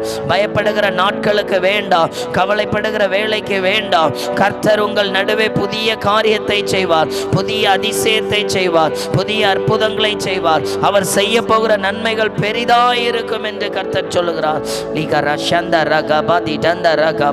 இந்த பலகீனம் உன்னை மேற்கொள்ளுவதில்லை, இந்த பலகீனம் உன்னை மேற்கொள்ளுவதில்லை. ஏன் இதை குறித்து பயப்படுகிறார்? கர்த்தர் என்னை சுகமாக்குகிறார், கர்த்தர் என்னை சுகமாக்குகிறார், கர்த்தர் என்னை சுகமாக்குகிறார். அறிக்கையிடுங்க. இந்த வேதனை சூழ்ந்த சூழ்நிலைகள் எல்லாவற்றையும் கர்த்தர் அப்புறப்படுத்துவார். இந்த பயமுறுத்துகிற காரியங்கள் உன்னை மேற்கொள்ளாது, இந்த பயமுறுத்துகிற காரியங்கள் மேற்கொள்ளாது. கர்த்தர் சொல்லுகிறார், சத்ருவை பார்த்து நீ பேச வேண்டிய காலங்கள், சத்ருவை பார்த்து நீ பேச வேண்டிய காலங்கள். உன் கிரியைகளை கர்த்தர் அதமாக்கி போடுவாராக, உன் கிரியைகளை கர்த்தர் அதமாக்கி போடுவாராக என்று பேச வேண்டிய காலங்கள்.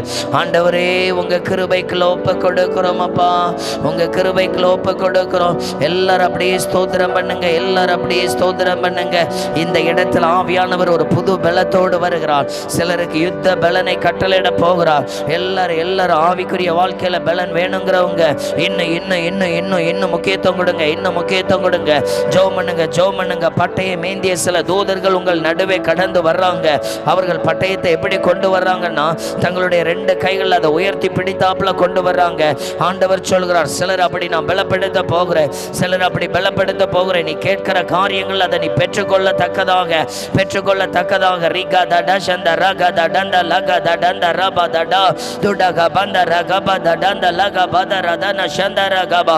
ஒரு நெருப்பு உங்கள் நடுவே கடந்து வருகிறது. ஒரு நெருப்பு கடந்து வருகிறது. ஆயத்தப்படு. உன்மேல் அது ஊற்றப்பட்டு கொண்டிருக்கிறது. எஸ் ரிஷா தரந்த லகபா திடந்த ரபா. இயேசுவின் நாமத்தினால் இரத்தத்தை தெளிக்கிறோம். கர்த்தருடைய வல்லமை பிள்ளைகள் ஒவ்வொருவரையும் பலப்படுத்தட்டும். தட்டைகளை முறியடித்து போடுவீராக. போராட்டங்களை அழித்து போடுவீராக. லஷா டந்தரா கபாதா டந்தரா கபா துடா கபந்த லாதி டந்தரா கபா. இறங்குகிறது அந்த வல்லமை. ஒரு தைல குப்பி உங்கள் மேல் ஊற்றப்படுகிறத பார்க்கிறேன். இந்த பலகீனம் உன்னை மேற்கொள்ளாது. இந்த வல்லமை சுட்டரிக்கப்படும். ரஷா டாதி டந்தலா காதி டந்தரோ நிபரா ஷே ரகதிட அந்த ரகபோ துடந்தரபா. பயப்படுகிற காரியங்கள் உனக்கு நேரிடாது. ராதிடா லாதிடா பரா நஷா டரகபாதி டந்தரகபோ. இயேசு கிறிஸ்துவின் இரத்தத்துக்குள்ள பிள்ளைகளை ஒப்புக் கொடுக்கிறோம். கரங்களை தட்டி நன்றி செலுத்துங்க. சிலர் கைகள் அந்த யுத்த பலன் இறங்கி இருக்கிறத பார்க்கிறேன். சிலருக்கு அழகான கிரீடம் வைக்கப்பட்டிருக்கிறத பார்க்கிறேன். சிலருடைய வஸ்திரங்கள் புதுப்பிக்கப்படுகிறத பார்க்கிறேன். ஆண்டவர் சொல்லுகிறார், நீ ஜெபத்தில் பலப்பட்டு கொண்டே இருப்பாய். அவைகளை மங்கி எரிய பண்ண முடியாது. ஆண்டவரே, உங்க கிருபை வெளிப்படட்டும். எல்லா பிள்ளைகளையும் ஒப்புக் கொடுக்கிறேன். அப்படியே உங்கள் குடும்பங்களுக்காக அப்படியே ஒரு 2 நிமிடம் ஜெபிக்கலாமா? ஆண்டவரே, உங்கள் கரங்கள் என் குடும்பத்தை ஆசீர்வதிக்கட்டும்னு சொல்லுங்க. ஆண்டவருடைய கிருபை, இரக்கங்கள், வல்லமை ரிகமா ஷபரா தினக தடந்தர கபா தடந்தரபோ பிள்ளைகளை ஆசீர்வதிக்கட்டும். திருமணத்திற்கு ஆயத்தமாக இருக்கிற பிள்ளைகளை மீண்டும் ஒரு விஷயம் கூட வாழ்த்துகிறேன். கர்த்தருடைய கிருபை வெளிப்பட நாங்கள் ஒப்புக் கொடுக்கிறோம். ஆண்டவரே, சிறு பிள்ளைகளை வைத்திருக்கிற குடும்பங்களை ஒப்புக் கொடுக்கிறேன். பலகீனத்தோடு இருக்கிற பிள்ளைகள், பயத்தோடு இருக்கிற பிள்ளைகளை ஒப்புக் கொடுக்கிற எல்லாரையும் கர்த்தர் ஆசீர்வதிங்க. எல்லாருக்கும் ராஜாவுடைய நன்மை அதிகமாய் வெளிப்பட நாங்கள் ஜெபிக்கிறோம். இருதயத்தின் ஆழத்திலிருந்து எல்லா பிள்ளைகளையும் வாழ்த்தி ஒப்புக் கொடுக்கிறோம். ஏசப்பா, கர்த்தருடைய கரங்கள், கிருபைகள், இரக்கங்கள் வெளிப்படட்டும். உங்க நன்மைக்குள்ள ஒப்புக் கொடுக்கிறோம். ஏசப்பா, நீங்க ஆசீர்வதிக்க ஜெபிக்கிறோம். ஆண்டவரை நோக்கி பார்த்து சொல்லுங்க, உங்க கிருபை எங்களை தாங்கட்டும். இனி நான் உன்னில் குறைபடாத ஆசீர்வாதத்தை கட்டளையிடுவேன். இதோ உன் பாத்திரம் இனி குறைபடாதபடி இருக்கும். என் கிருபை அவ்வண்ணமாய் வெளிப்படுத்துவேன். உனக்கு விரோதமாக எழும்பின சில கிரியைகள் இனி நிலை நிற்பதில்லை என்று கர்த்தர் சொல்லுகிறார். அப்பாவுடைய கரங்கள் பிள்ளைகளை எல்லாவற்றிலையும் ஆசீர்வதிக்கட்டும். வாழ்த்தி ஒப்புக் கொடுக்கிறேன். இந்த நாள் தொடக்கத்திலிருந்து முடிவறிந்த ஆசீர்வாதத்துக்காய் கரங்களை தட்டி நன்றி செலுத்துவோமா? சோதரம் எல்லா இடங்களிலும் ஆண்டவர் நன்மையானதை செய்ததற்காய் ஸ்தோத்திரம் பண்ணுவோமா? சோதரம் ஆண்டவரே, ஒப்புக் கொடுக்கிறோம். கர்த்தருடைய கிருபை, இரக்கங்கள் வெளிப்படட்டும். எல்லா துதிகன மகிமையுமக்கே செலுத்துகிறோம். இயேசுவின் நாமத்தில் பிதாவே, ஆமென். ஜெயம் கொடுக்கும் தேவனுக்கு கோடி கோடி ஸ்தோத்திரம்.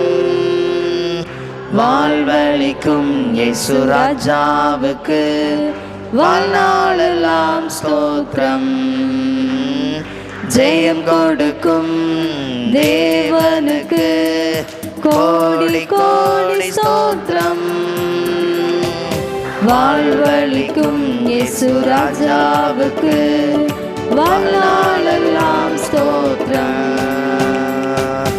அல்லேலூயா அல்லேலூயா பாடுவே, ஆனந்த தோனியால் உயர்த்துவேன். அல்லேலூயா அல்லேலூயா பாடுவேன், ஆனந்த தோனியால் உயர்த்துவேன். ஜெயம் கொடுக்கும் தேவனுக்கு கோடி கோடி ஸ்தோத்திரம்.